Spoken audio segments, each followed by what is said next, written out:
Welcome to the Evidence Reasons Academy. I'm Salvador Cordova. I'm just going to report as briefly as I can on some aspects of Evolution 2025. I'm pleased to report that, to the best of my knowledge, among the sessions that were not a presidential address or a plenary session at Evolution 2025, I think the session that I was featured in is the #1 session at Evolution 2025. Now, there have been annual meetings for Evolution meetings in other years. And so the views accumulate over time on their YouTube channel. So when I said mine was the #1, it was for the year 2025. On their YouTube channel in terms of the number of views. That being said, for all time, apparently the biggest viewed event, at least on their YouTube channel, was of a drag queen. But I do want to celebrate that I did not get canceled. In fact, I got a letter, an official letter from the organizers of the meeting, which invited me back. Let me see if I can grab it.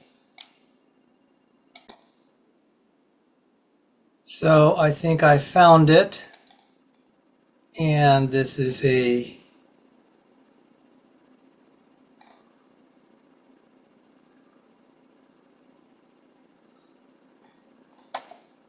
this is an official letter, and you could see the banner. I just do want to point out something cute.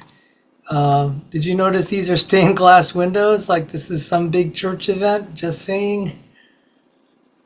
And so this is a standard form letter. I do have this is just like a public email. If you see it here, if you see my, I have emails that are private, so don't worry that I'm showing that. And they said the conference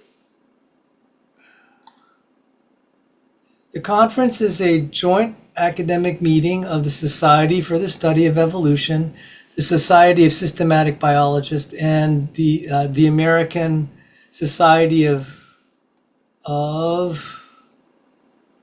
Naturalists, and the European Society for Evolutionary Biology, and is the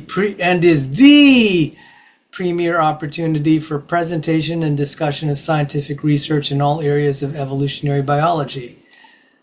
Get that? It is the premier opportunity for presentation and discussion of scientific research in all areas of evolutionary biology. And it says, your participation and expertise made the conference a great experience for all attendees, and we hope to see you again in the future. Please do not hesitate to contact us, contact us should you have any questions. Sincerely, April Wright, on behalf of the 2025 Conference Organizing Committee. Alex Wong, April Wright, Tara Pelletier, and Mike Weiser. How about that? They want me back. Praise God. So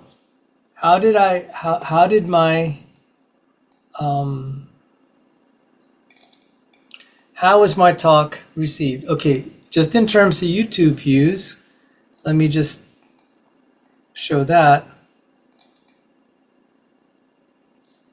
And you could see here, the presidential welcome video got 137 views. My video got 244. And evolution ecology, 93. Phylogenetic methods, 86. Ecology 1, 46. Sexual selection got 71. Genomics 25. Speciation 49. The Hamilton and Words Talk 2, 118. The Potpourri 27. Evolutionary Theory on the 29th was 76 views. Expression and Transcription 21 views. Hamilton and Word Talk 3, 68 views. Ecology 18. Genomics 37. Behavior 19. Molecular Evolution 27. Phylogenomics 23. Behavior 18. Biogeography 15. Potpourri 38. Potpourri 2. Genomics 231. Meyer Word Talks 117. Evolutionary Ecology 28. Genomics 3 is 19. Meyer Word Talk 61. Evolution of Biological Noise, which is actually a 2024 talk because you could see it happened 7 months ago. So they're able to get more, the farther back in time, they get more views. So in terms of comparing my talk with the other talks there, mine is number one. Now, it's not specifically just me. There are other participants in the session of population genetics theory. There are 4 other presenters in addition to me, so we made 5. But the reason you see my face there is that I was the first one on the docket, and if you're that's the moderator, the lady there. She's very brilliant. She's a professor. And she was the moderator for my session. Now, that being said, collectively on that YouTube channel, no one has been able to beat the drag queen. So I had to find out who this individual was, and you. This individual got a big round of applause. The stage name is Nina West, and then I did some Googling, and Nina West is really Andrew Robert Leavitt. And let's see, Andrew Robert Leavitt. He's an alum of Denison. He is a drag performer, activist, singer, actor. Andrew Leavitt is also known by his stage name. He has received international acclaim as a drag queen, activist, actor, and songwriter. So there was a lot of, I wouldn't say a lot. So they had stuff like, obviously population genetics theory, and I covered biophysical benchmarks. They have stuff in molecular experimental evolution, phylogenomics. You saw it, some of the topics there. They did not release onto the YouTube channel the in-person talks. So I don't know why that, I don't know why we hadn't seen that. So they didn't release that. In prior years, some of the in-person talks covered things like LGBTQI, whatever all the letters are, and the oppression of women, I think, in evolutionary biology. I mean, I'm sorry if I'm mischaracterizing this. Okay, I'm not familiar with these topics. I'm just giving my description. There's an official correct wording of all this, but there was a lot of stuff that didn't seem to directly apply to evolution, but there are some complaints about dominance in certain fields by males or something. Okay, I'm sorry. It just, I try not to get too involved in that, especially at a scientific meeting. It's like, what's it doing there? And then they obviously, the drag queen, let's take a look at this. The drag queen appearance got 1,398 views. So that was for all time for the evolution meetings. So for all time, the evolution meetings, and here it is, 1,398 views. That was the most popular on their YouTube channel. Is not specifically, I think, about an evolutionary biology topic.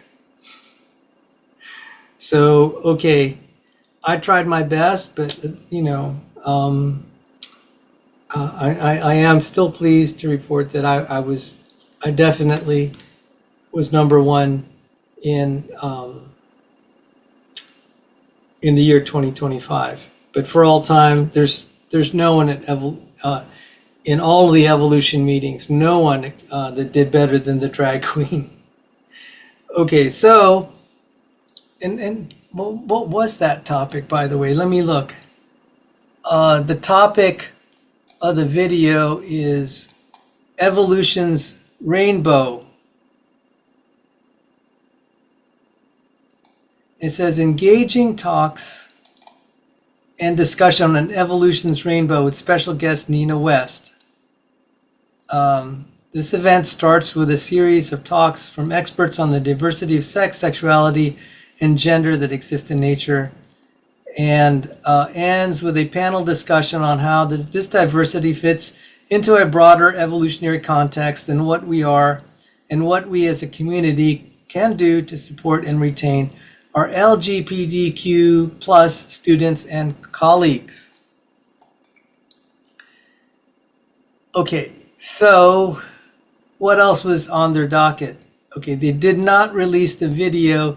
There was a talk in the Scope Symposium in the in-person part of the conference. So let me just show you this here.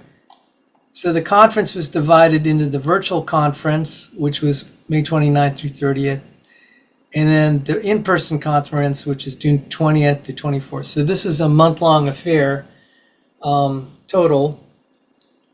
And in the in-person conference, they had abstracts released, but they have not released, or they're not planning to release, the videos, the recordings of the in-person meetings. So there was one meeting by Lori Lebo. She was a reporter. And let me just read the abstract here. I'm too tired to try to pick this through.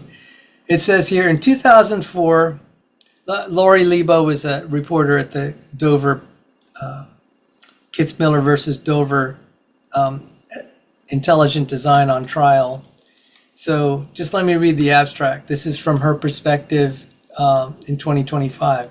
In 2004, school board members in the small rural town of Dover, Pennsylvania, were approached by a Christian right law firm pitching that what was to them a new concept called intelligent design. Board members excitedly embraced what they had been told was an alternative to the teaching of evolution in ninth grade biology class.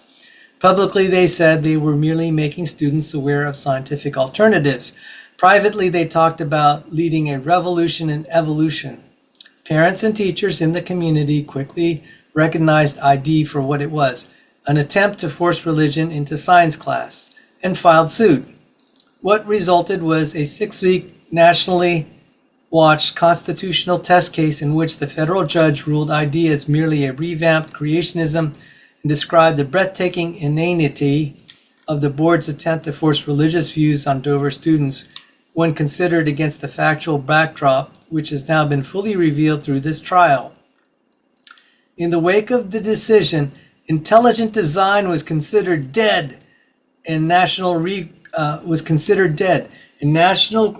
religious groups refocused on new strategies to use conservative Christianity to take over public education in this country. 20 years later, they are back, and this time they are much better organized. Yay! Utilizing local grassroots organizing combined with deep pocket AstroTurf funding, the Christian nationalist movement has never been stronger or better coordinated. Yeah, bravo! And they are focused on taking over public education one school district at a time. This presentation will tell the history of Kitzmiller versus Dover, showing how parents, teachers, scientists, lawyers, and activists stood up for sound science and religious freedom, and how their work and commitment can serve as a blueprint for defeating Christian nationalist attacks today. I guess you could hear me cheering to hear that they think intelligent design is prospering and Christianity is prospering in the United States. That's heartening news. I actually think that's not quite the case. Christianity is the minority. It's a persecuted minority. But I guess they have to kind of scare their constituency to get them motivated to fight us more. The secularists are taking over the country. There has been a slight increase, I guess, in interest in Christianity, depending on which polls you read. But one thing is clear: that Dover trial did not settle the intelligent design issue. One thing I will point out is those who fought intelligent design tried to make it an issue about public schools. But the topic of intelligent design, even Eugenia Scott, the former president of the National Center for Selling Evolution, NCSE, National Center for Science Education, said, college is really, intelligent design can be taught in college. And I took that and wanted to run with it. And, it's been very hard to get it taught in colleges. In some religious schools, they allow it. I managed to get a college professor to show at least some intelligent design videos. He was in the religion department. And I had a very nice exchange with the former president of the National Center for Science Education. She said, yeah, it's fine to teach it in college. The reason I specifically asked her that was we were both featured in the April 28th edition, 2005 edition of the journal Nature, the prestigious scientific journal Nature. And Eugenia Scott had said, even though she's fighting intelligent design in the public school, she said that the discussion should be carried out, can and should be carried out at the university level. And I was like, hey, that's okay. So what has happened in the last 20 years since that trial is the topic of intelligent design has not died. It's only gotten stronger, as evidenced by the fact I am seeing faculty switch sides. And what's really interesting is we have even evolutionary biologists themselves switching sides. Some of them quietly, some of them publicly. The public defections would include Richard Sternberg, John Alquist, the late Gunter Beckley, and to some extent, what's his name? Price, George R. Price, of the Price equation fame. He had privately become a creationist. At least one biographer characterizes it that way, because Price had become a Christian. And there are some evolutionary biologists who are openly sympathetic to ID and creation, but somehow they didn't get expelled from the academy yet. And there are I know 6 evolutionary biologists or professors who've taught evolutionary biology in college, who are either outright creationists or intelligent design sympathizers or somewhere in between. Some may wonder, how could that have happened? Every story is different, but I would say probably a small segment of them have just gotten disillusioned, and probably they're just stuck with being, in a career that they have now issues with as they've studied the matter. And that number, I expect, is going to continue to grow. Evidence of that is Brent Weinstein, who's a famous evolutionary biologist, appeared on the Joe Rogan show. And he was just lavishing praise on Stephen Meyer of the Discovery Institute, saying he's quite a good scientist, Dr. Stephen Meyer. Stephen Meyer's an intelligent design advocate. And then Brent Weinstein referred to his evolutionary biologist colleagues. He said they are lying to themselves. They are lying to themselves. So while at this Evolution 2025 meeting, they were, they had Lori Lebo, the reporter, lambasting intelligent design advocates. And there I was also presenting at that meeting the irony. Now, I did specifically talk about intelligent design, but I did bring criticisms of their orthodox theory. And I was criticized, or maybe I was complimented. Maybe it was a backhanded compliment. They said, "Sal, you didn't bring anything that was of your own making." And I'm like, yeah, I'm not going to reference my own ideas. I referenced evolutionary biologists talking about crises in evolutionary biology. And I'm just like, I was trying to give a wake-up call to where they are going astray, especially now that engineers and biophysicists and physicists are now entering the fray of biology. So evolutionary biologists can either hop on that train or get run over it. And I was trying to tell them, these are very important developments. The way they have framed the theory seems to totally ignore the developments in nanoengineering and physics. And these are a big deal. Even people on their side, like Eugene Koonin, said biology is now the new condensed matter physics. And Daniel Dennett, who's an ardent Darwinist, he said biology is engineering. And if the evolutionary viewpoint does not take this into account, they're going to be basically, either run over or at best just kind of left behind as the train just takes off in another direction. I mean, if biology is fundamentally the new condensed matter physics, then that means evolution is no longer can no longer be claimed to be the basis of all biology. I mean, Dobzhansky said nothing in biology makes sense except in the light of evolution. That, first off, that was wrong, but it's really going to be even more wrong and more obviously wrong in light of physics. Physicists have created this new field called biophysics. They're very interested in biological questions. And my talk was highlighting the fact that, contrary to what many evolutionary biologists have tried to sell, biological systems are exquisitely well designed. In many, but not all facets, the designs in biology exceed anything that all the best scientists in the world put together could not assemble. That is becoming quite clear. They're going to have to deal with that. They're then, if that's the case, they might have to admit that there are designs in biology. Whether they want to admit it's by an intelligent designer is up to them.